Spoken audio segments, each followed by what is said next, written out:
Have you ever stopped to think about what happens to a tire when it's done its job? Cars, trucks, buses all need tires to roll, but these tough rubber rings don't last forever. Every year, we create billions of old, worn-out tires all around the world. That's a huge number. These aren't just any old pieces of trash. They're big, they're bulky, and they don't break down easily. Think about it. Tires are designed to be super strong to survive bumps, heat, and all sorts of rough conditions on the road. That toughness makes them a real headache when they become waste. They can sit in landfills for hundreds, maybe even thousands of years. That's a long, long time for a piece of rubber to just sit there.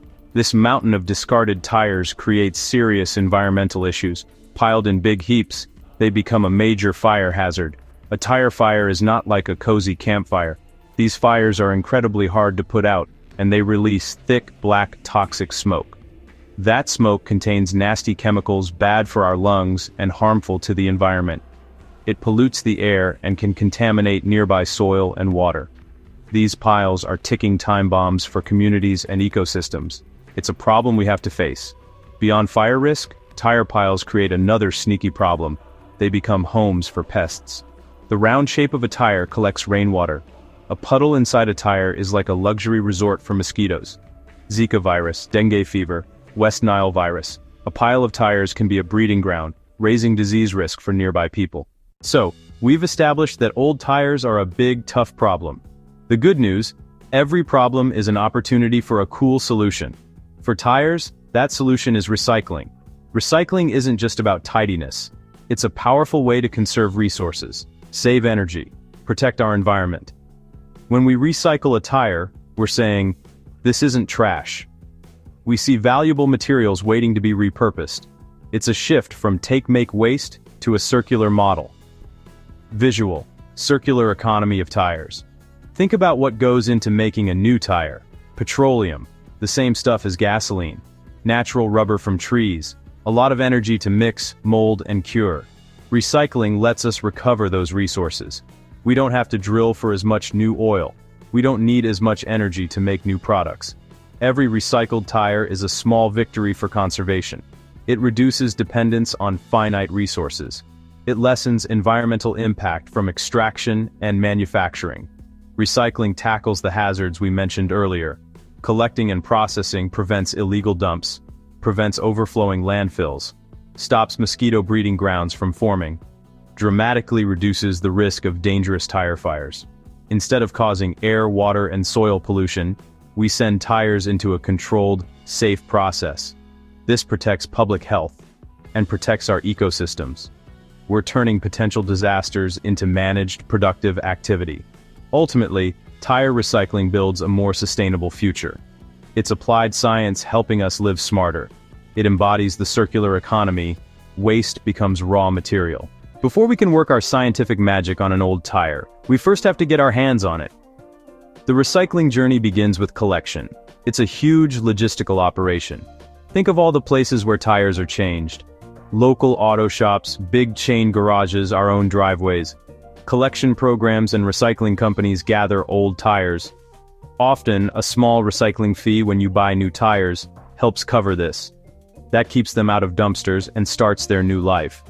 Tires are transported to a processing facility. You can't just toss them into a machine. First step, inspection and sorting. Not all tires are the same. Some are damaged or contaminated with dirt, mud, other debris.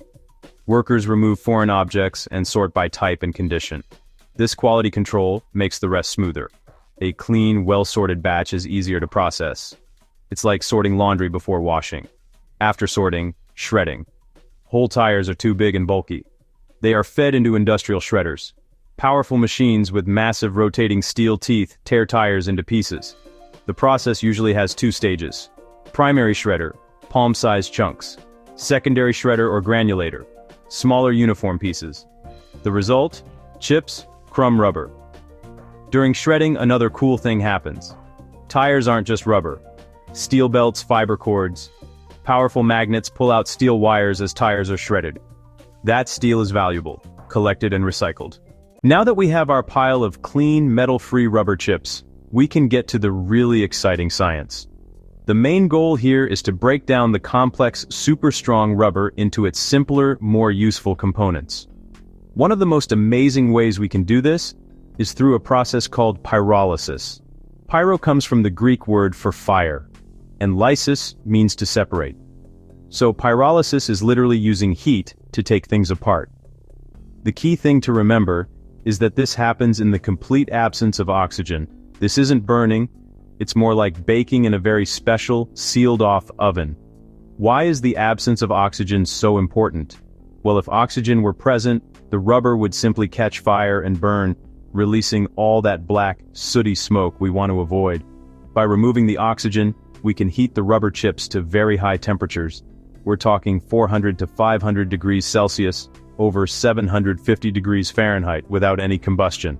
Instead of burning, the long, tangled chains of molecules that make up the rubber, polymers to be precise, start to vibrate and shake so much that they break apart into smaller, simpler molecules. It's a form of thermal decomposition, a controlled and clean way to deconstruct the tire at a molecular level. Inside the pyrolysis reactor, the big sealed container where all this magic happens, the rubber chips undergo a remarkable transformation. As the long polymer chains break down, they reform into three main things: a liquid, a gas, and a solid. The liquid is a type of crude oil, often called tire-derived oil or pyro oil. This is our liquid gold. The gas produced is a mix of combustible gases, similar to natural gas. And the solid that's left behind is a black, powdery substance called carbon black, or char. Each of these three products is valuable in its own right, which is what makes pyrolysis such an efficient and exciting process. So, we take small pieces of rubber, put them in an oxygen-free chamber, and heat them up. The heat breaks the rubber down, not by burning it, but by thermally cracking its molecules. Pyrolysis lets us neatly separate the old tire into a valuable oil, a useful gas, and a solid carbon material. We've taken a complex, tough-to-recycle item and deconstructed it back into its basic building blocks. Let's dive deeper into how we get that valuable oil from our tire chips. The heart of the operation is the pyrolysis reactor. Imagine a big, strong, sealed steel cylinder. Imagine a sealed steel chamber. The shredded rubber is loaded into this reactor.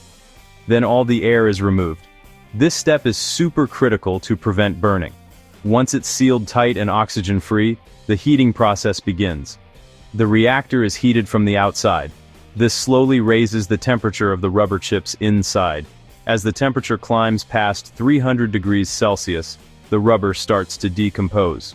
The magic really begins to happen.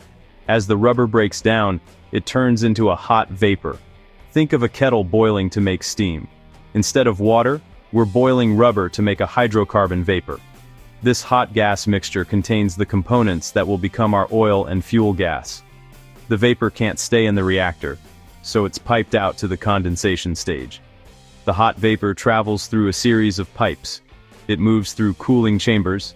As the vapor cools, it condenses back into a liquid, like steam on a cold window turning into droplets. This condensed liquid is our prize, tire-derived pyrolysis oil. It's a dark, thick liquid. It's chemically similar to industrial fuel oil. It's similar to some types of crude oil.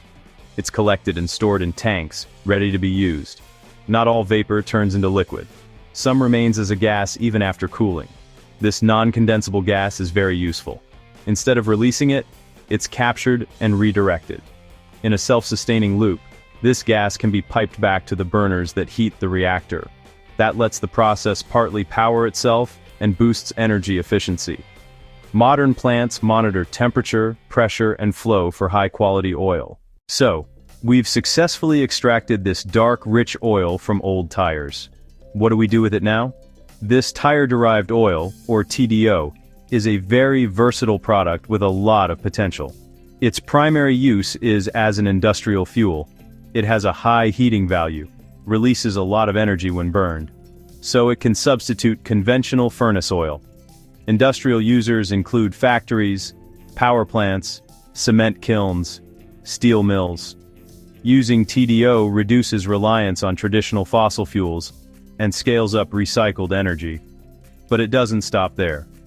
Raw pyro oil can be upgraded and refined like crude oil. Distillation separates it into different fractions, yielding lighter fuels similar to diesel, gasoline, and kerosene. Road-ready vehicle fuel from tire oil is still developing and needs more refining. The potential is enormous. Imagine tires recycled into fuel for your car.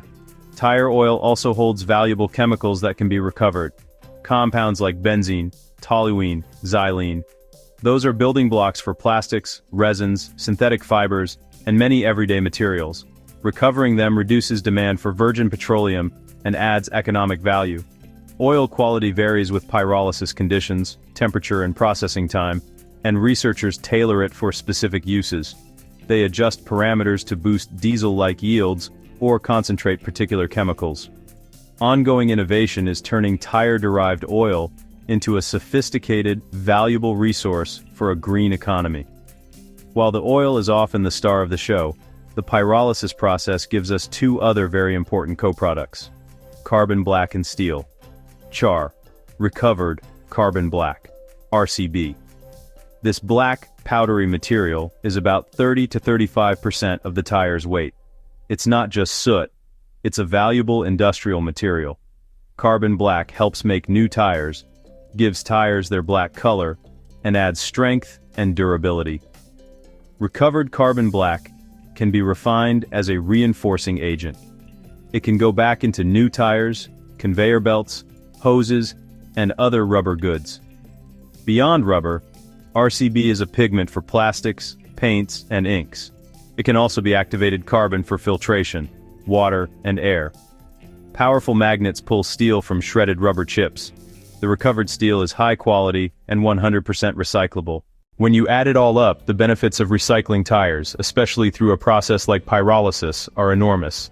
It's a win for the environment, a win for the economy, and a win for our communities. By diverting billions of tires from landfills and illegal dumps, we are preventing land and water pollution, fires, and pests. Every tire that enters a recycling plant is one less tire taking up space for centuries or threatening ecosystems. It turns a disposal cost into a revenue stream. Oil, carbon black, steel, and gas create products and value. This creates new business opportunities and green jobs in collection, transportation, processing, and technology development. By producing domestic sources of fuel and raw materials, recycling can reduce dependence on imports and enhance energy security. Using recovered carbon black and recycled steel reduces energy-intensive production from virgin sources. Using tire-derived oil offsets conventional fossil fuels and shrinks the carbon footprint. Innovations like using syngas to power the reactor improve net energy balance. Embracing tire pyrolysis drives innovation and leadership in sustainable waste management. It encourages scientists, engineers, and entrepreneurs to find similar opportunities in other waste streams. With the right application of science, we can solve urgent environmental challenges while creating prosperity. The journey of turning a tire into oil is a spectacular feat of science and engineering, but the road doesn't end here. The field of waste recycling is constantly evolving with room for improvement. Scientists aim to increase the yield and quality of the oil, experiment with catalysts to steer reactions, to produce more valuable fuels like diesel and high-demand chemicals. The goal, environmentally sound and overwhelmingly profitable for wide adoption. We must look at the entire life cycle, design tires that are easier to recycle, with materials that separate cleanly. Imagine polymers that break down at lower temps, and adhesives that release easily. Manufacturers and recyclers collaborating to create a closed loop. Public awareness matters. Dispose at certified centers. Keep tires out of forests. Support businesses using recycled materials and advocate strong circular policies. When consumers demand sustainable products, industries and policymakers listen. We turned a mountain of non-biodegradable waste into energy and materials.